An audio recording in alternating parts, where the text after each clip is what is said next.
आज हम देंगे एक दस्तक उन पार्लियामेंट में बैठी उन सियासी जमातों को जिनका मंशूर कभी रोटी कपड़ा और मकान हुआ करता था, जिनका मंशूर यूनिटी, फेथ एंड डिसिप्लिन हुआ करता था, जिनका मंशूर रियासत मदीना, गुलामी नामंजूर, निकलो पाकिस्तान के लिए, वन लीडर वन होप हुआ करता था, जिनका मंशूर महाजरों की आवाज बनना और जिनका मंशूर पाकिस्तान को एक सलामी रियासत बनाना था।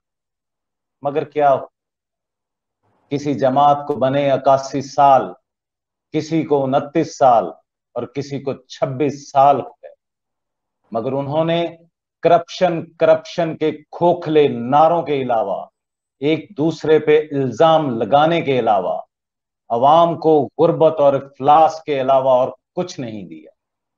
आज जानेंगे अपने प्रोग्राम एक दस्तक में अपने मेहमानों से, जो मेरे साथ मौजूद हैं, खालिद अंसारी, चेयरमैन खुशहाल पार्टी और जनरल सेक्रेटरी मुनीर अहमद खान से, एक छोटे से ब्रेक के बाद।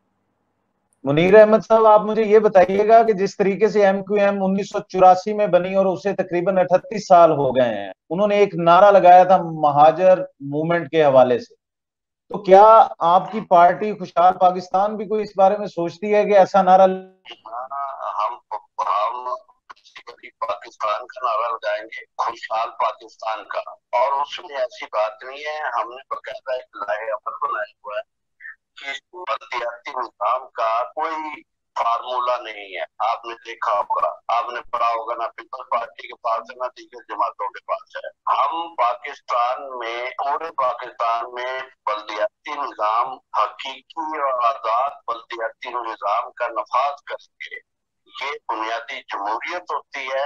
इससे आवाम को उनकी तहरीर पर उनके हकूक मिलते। एक तो हमारा ये नारा है कि हम यहाँ पे ये लगेंगे। दूसरी बात यह है कि आपने चेयरमैन साहब से ये क्वेश्चन किया है कि ये पीपल्स पार्टी, मुस्लिम लीग नून जमातें इतनी आई भी हैं, और यहाँ भी जनाब बात है कि ये भी किसी दिन पहले दिन जब आए थे, ये भी तनाव थे, इनका कोई मैंने नहीं, मैं यहाँ पे एक बात करता हूँ। अगर जुल्फकार अली भुट्टो साहब की तारीख उठा के देखें तो वो तो एक फ्रीडम फाइटर के तौर पे आए थे, अवाम को इकट्ठा किया।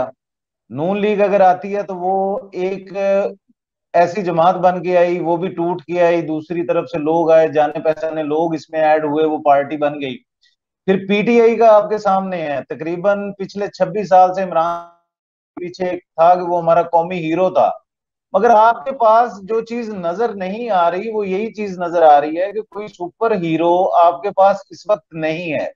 और लोग आप पे यकीन क्यों करेंगे? क्योंकि हर रोज एक नई पार्टी उठती है जो अवाम की बात करती है, जो गरीबों को हक देने की बात करती है, गुर्बत को खत्म करने की बात करती है। इस हवाले से बताइएगा। आपने बात की है अल्ताफ हुसैन की, उनका कौन था पीछे, उनकी बैकग्राउंड क्या थी? वो भी तो कराची के अंदर वो बड़े पॉपुलर रहे। एक चीज को इस्तेमाल किया ना, महाजरों का नारा लगाया, फिर पार्टी की बेस बनी, मगर हमारे पास खुशहाल पार्टी के हवाले से कोई ऐसी चीज मुझे तो फिलहाल नजर नहीं आ रही कि किस तरीके से करेंगे।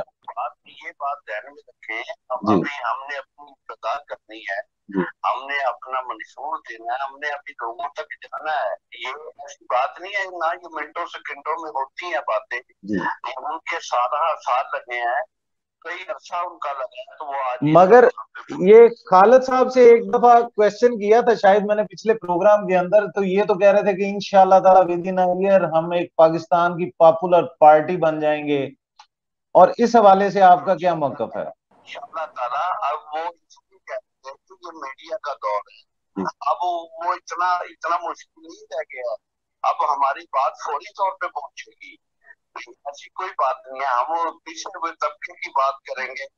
हम हमारे पास ये जितनी सियासी जमातें हैं जिनके उनके कारकुन भी हमारे पास आ रहे हैं। सर मैं तो सिर्फ ये बात करना चाहता हूं, देखें पीपी बन गई, नून लीग बन गई, पीटीआई बन गई, वो वहां से आगे पीटीआई में कोई शामिल हो गया, कोई यहां से चला गया, वहां से आ गया, मगर गरीब लोगों का किसने सोचना है सर? अगर आप भी इसी तरह से करेंगे कि नून लीग का कोई मेंबर ले लेंगे, पीटीआई का मेंबर ले लेंगे, या पीपी का मेंबर ले लेंगे, या जमात इस्लामी का मेंबर ले लेंगे, तो फिर खुशहाल पार्टी कहाँ है? गरीब की आवाज कहाँ है वो बताइएगा। की बात ही नहीं की, मैंने एमएनए की बात ही नहीं की। मैं तो आपको ये कहना हूँ कि जो नजरियाती कारकुन है, जो हकीकी कारकुन है सियासी जमातों के, उनको पाकिस्तान में आज तक राइट मिला ही नहीं है।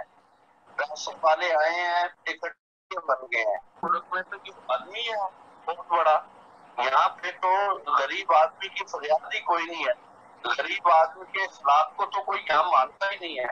हम इंशाअल्लाह ताला इस पाकिस्तान के अंदर एक नई जिद्दत लेकर आएंगे, पिछे हुए तबके की बात करेंगे, गरीब आदमी की बात करेंगे, हकूक की बात करेंगे। अभी तो जब बात करेंगे तो इंशाअल्लाह ताला आप देखेंगे दिन दोगुनी रात चौगुनी तरक्की होगी इस हमारी जमात की। खालिद साहब, जी जी खालिद साहब मेरी बात सुनिएगा जरा। जमाते इस्लामी 1941 में बनी और उन्होंने एक नारा लगाया था, एक इस्लामी रियासत का। उन्हें बने हुए 81 साल हो गए हैं, मगर वो एक इस्लामी रियासत के नारे को पूरा नहीं कर सके। खुशहाल पार्टी का इस बारे में क्या मौकफ है? जो आपने मुनीर अहमद खान साहब से किया कि आपके पास कौन सा ऐसा हीरो है, जी तो मैं आपको ये बताऊंगा कि देखो हीरो आते रहते हैं जाते रहते हैं। एक वक्त था कि पाकिस्तान की क्रिकेट टीम का कप्तान और हीरो इमरान खान था, एक वक्त आया फिर वसीम अकरम आया, अब वक्त आया कि शाहीन अफरीदी आ गया। तो नए से नए लोग बनते रहते हैं, आते रहते हैं।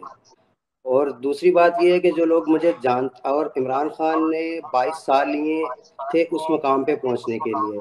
तो मैं एक बात करता हूं, जो बात तो बहुत बड़ी हो जाती है, लेकिन लोगों को आने वाले वक्त में उनको समझ आएगी कि मैं इमरान खान नहीं, क्योंकि 22 साल लूँगा, लेकिन ये बात बहुत बड़ी हो जाती है।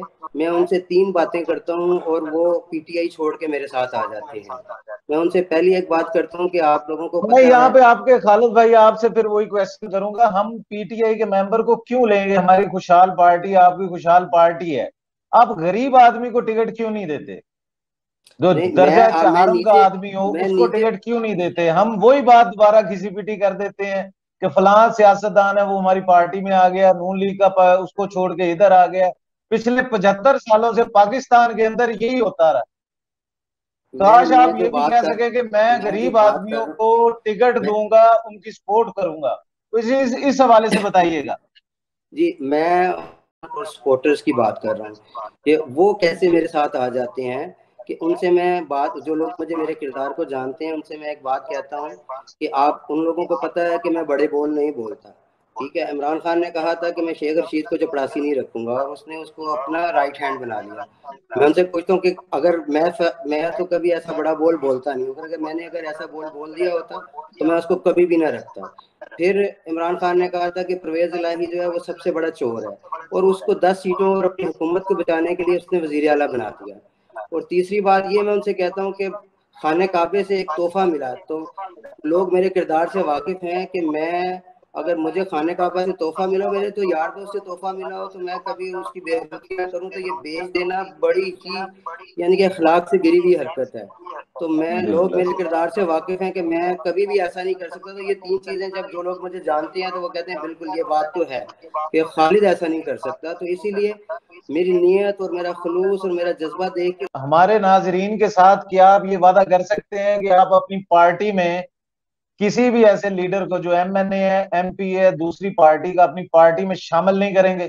क्योंकि मैं वो वादा नहीं करूंगा जो मैं पूरा नहीं कर सकता, लेकिन मैं ये वादा जरूर करता हूँ कि मैं कोशिश करूंगा कि जितने नए से नए चेहरे हैं मैं उनको लेकर आऊँ। लेकिन जो बुरे लोग हैं उनको बिल्कुल नहीं मिलाऊंगा, लेकिन मेरी 100% कोशिश यही होगी कि जो नए लोग हैं, नए चेहरे हैं, वो मेरे साथ मिले और हम एक अच्छा नया पाकिस्तान बनाएं। तो आपने इसके जमात इस्लामी के हवाले से बात नहीं किया? उन्हें तो 81 साल हो गए हैं सर, एक नारा लगाते हुए कि वो डिलीवर ही नहीं कर बाबर पा रहे। भाई, वो पाकिस्तान बनने बाबर से भाई, पहले की जमात है। आप उसके बारे में क्या? और बात होती है और उसके ऊपर काम करना, उसके ऊपर प्लानिंग करना एक और बात होती है। खाली नारा लगाने से बातें नहीं हो जाती हैं, तो उसके लिए पूरा ग्राउंड रियलिटी पे काम करना पड़ता है, हर चीज को उस हिसाब से देखना पड़ता है। तो वो तो इंशाल्लाह ताला जब आप भी तो अब यही बात है, उन्होंने 81 साल पहले एक नारा लगाया, आप भी तो अब नारा लगा रहे हैं। इन दोनों में डिफरेंस क्या होगा? डिफरेंस आपको, आप 6 महीने गुजर लेने दें और आपको डिफरेंस खुद पता चल जाएगा कि हमारी क्या ग्राउंड रियलिटी पे हमारी क्या वर्किंग है। मैं दुबई में मैंने 24 साल गुजारे हैं और यहाँ की दुनिया की क्रीम लोगों में से मैं उठा नहीं, बैठा हूँ। आपकी और मैं हिस्ट्री माशाल्लाह माशाल्लाह, पाकिस्तान की वाहिद शख्सियत है जिसने गुर्बत भी देखी है, जिसने अंधेरे भी देखे हैं, इन गलियों में मेहनत भी की है। आपके बारे में तो कोई डाउट नहीं है। मगर आपकी पार्टी के हवाले से ये जो सवालात थे ये पूछने तो लाजमी थे ना, कि एक नारा लगा, ये जितने भी नारे लगे हैं, रोटी कपड़ा और मकान के लगे हैं, यूनिटी फेथ एंड डिसिप्लिन के लगे हैं, उसके अलावा पीटीआई के नारे लगे हैं, उसके अलावा एमक्यूएम के महाजरों के नारे लगे हैं, आप भी नारा लगा रहे हैं।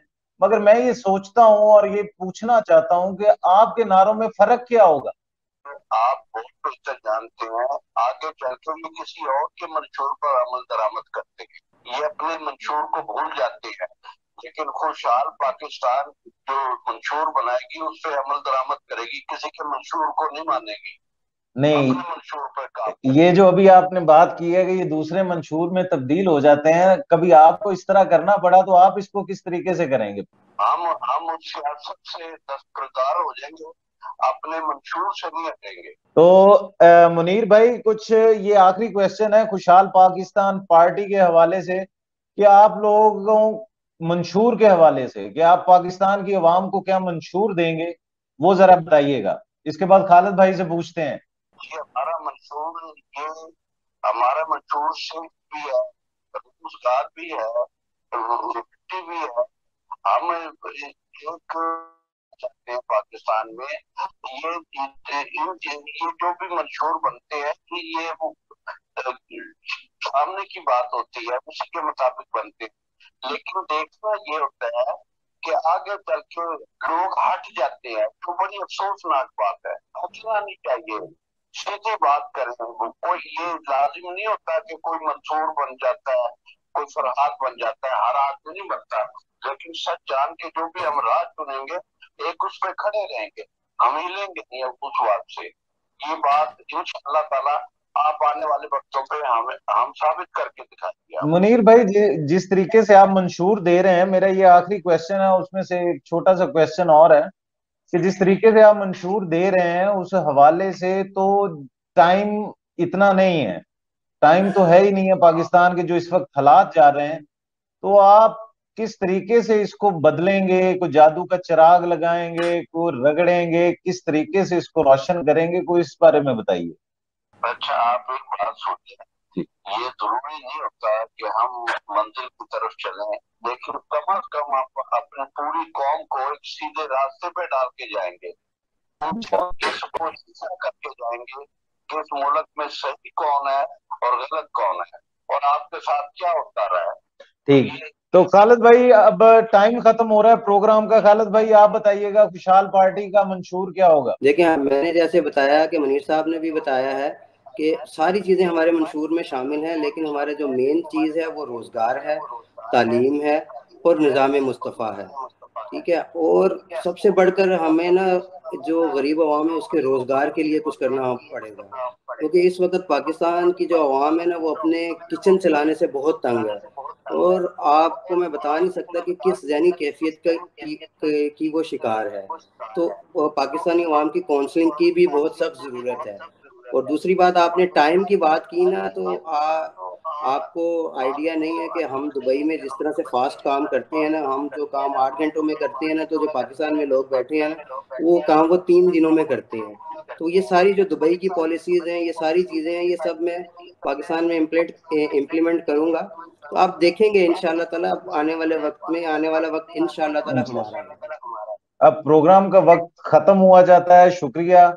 अगले प्रोग्राम तक की अपने मेजबान को इजाजत दीजिएगा। राना बाबर मसूद, खुदा हाफिज।